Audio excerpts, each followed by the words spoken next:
So I used to wonder why all these years my dad, as an artist, had to struggle to get up and go to work every morning and drive down this highway, this Tuckanuck. And he felt very obligated to keep going to work to provide for his family even after my mom died. Even though, despite being on disability and sick and having surgery, I went back to work as a teacher. And he told me, Ollie, it makes it worth it when I come back home. They're driving an hour to work to our house. And he said, someday you and Andreas, you'll have all this. Be yours. And I said, Dad, well, what if, have you thought about maybe living in the city or getting an apartment or maybe just devoting more time to your art? And he said, yeah, I made the studio for that. And then he got sick. He got cancer. And instead of enjoying his retirement, he got cancer. And that was right after his retirement. It was right after my mom died. And so that studio, that house, it feels so, how to say it, like there's a sadness there, and a feeling like there could be no other greater dishonor to my dad's legacy than what my brother is doing now. And he doesn't even seem to think that my parents made these sacrifices for us, and that this house, was refinanced 3 times to pay for the legal fees. And then my dad got sick, and our whole family just dissolved. This became me just taking my dad to and from the hospital, praying that we'd had a day or two of reprieve from having to go to a next treatment or doctor's appointment.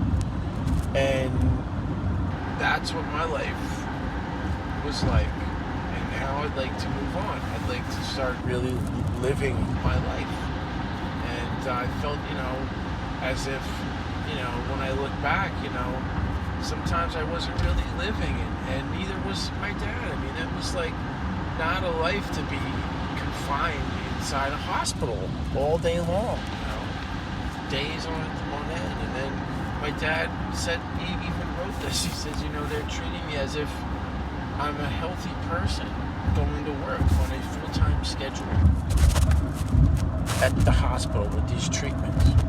And it prolonged his life, but then you say to yourself, well, did that improve the quality of his life? And did he make art in that studio? No. And it was like, this storage facility for my brother, and the days that my dad could paint, he couldn't, because my brother dumped his stuff down there, which is like, it's like I feel this heart-wrenching sense of like responsibility towards making art as much as possible, and not spending the rest of my fucking life working as a slave to the dollar just to pay my bills, and it's like life goes by and you get older, and it's like, wow, I should have made some better investments, I should have made some of the mistakes I made, should have made some of the sacrifices I have, and should have put my dad in nursing home. That's what people in my dad's own family said to me, and I had to break my dad out of a nursing home several times, and see him and my brother argue and fight and yell and scream to the point where it came to a climax. And today I was pulling some glass out of my arm, because every once in a while my nerve damage gets irritated by this weather, and some glass particles on my arm irritated it, and I tried to shave them out a little with a razor. I was taking a shower this morning, and I thought, wow, this glass was from this fight my brother and I had, and I was defending my father from him raging at us and lunging at us, and now I'm dealing with this shit, and I said, my gosh, it's just a rainy, depressing, sad fucking Sunday afternoon.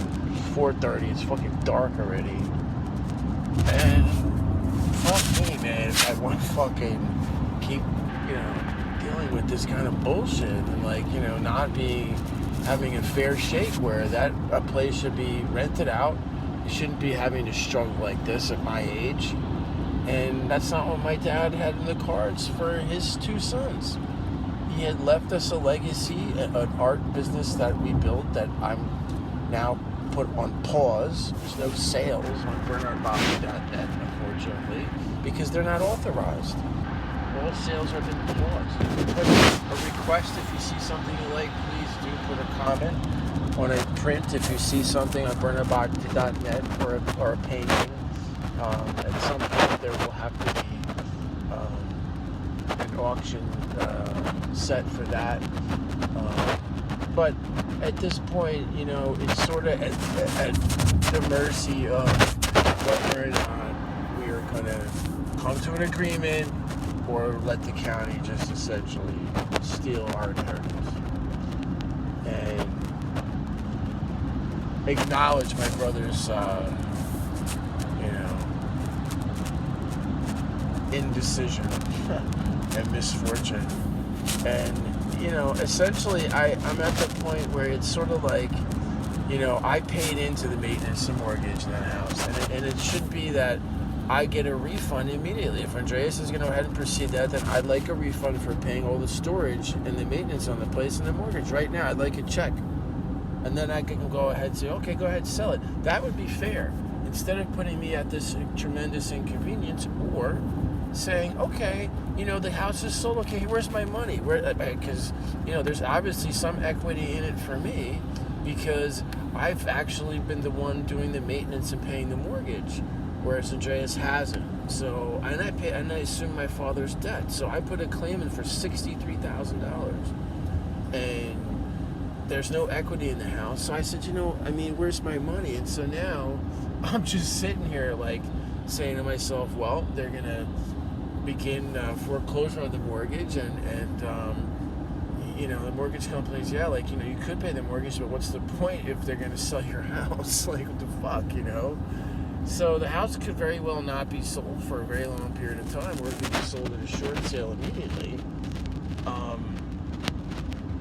These things, so it's like now I'm gonna go to fucking face these bogus criminal harassment charges that he's made up against me, and talk about harassment in and of itself. He went and did some shit that he knows is wrong, namely ripping up my marijuana plants, breaking in the house, stealing shit, damaging shit, and runs to the cops, runs to the police, and says, oh, he's harassing me. Look, he's chasing me. He's scared. I'm scared for my life. He makes up some bullshit and throws some old sneakers in the driveway.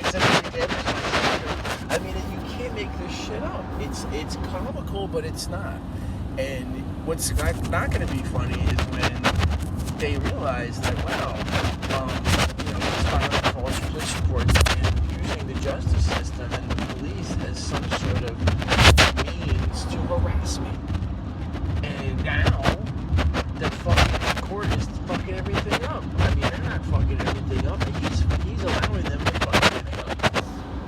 By not coming to an agreement to save our house. So I'm fucking, doing the best I can and trying not to make it, life, but it's been extremely hard to be there by myself a lot and be faced with this reality of wow, what the fuck am I spinning my wheels here, And I can't help but think, as an artist, how my dad felt the drive to create art, regardless of what was going on in his life. He still made that to do that, and it took a lot out of him to make those big paintings. And he used to tell me, it's not like you just sit down and drink a beer and have a painting, make a painting. And it's not like he just kept telling me, you have to have a reason to make a painting. And he spent his whole life making sure so did I. That's a special space, that studio. That should not be fucking torn down or sold or taken out of the possession of Holly and Jersey. Period. That was not meant to be. And so, it's so, as a visual person, we're talking about a place where I'm living in, and having lost, someone that was so close to me, so special. He made so many things in this world, so many beautiful things. He left me this beautiful work of art within this house, in this studio, a little piece of land in upstate New York. It may not be that precious and valuable to my brother, but it is to me. And sadly, every day facing this uncertainty. So, it's hard sometimes. I feel very lonely. I miss having a normal social life. I miss hanging out with my friends, traveling, and seeing live music, going to the concerts, and I miss having fun, and I feel like life spent always working, it just goes by, and you're like, fuck, man. My parents, they sacrificed so much for my brother and I. They worked so hard, only to fucking die too young. And then, not only died too young, but, for the last 20 years of my dad's life, that was sucked. That was really hard on him, man. And all these things that happened to my brother and I, that was hard on both of my parents. And I think, also to not have children and grandchildren to show them, and I feel like it's such a sad thing, and I'm trying to put that behind me. I'm trying to, meet new, friends and make new connections with people, and build upon the legacy that is my family, and that includes my brother. And sadly, I don't know what else to do other than to talk about it. And pray for the best.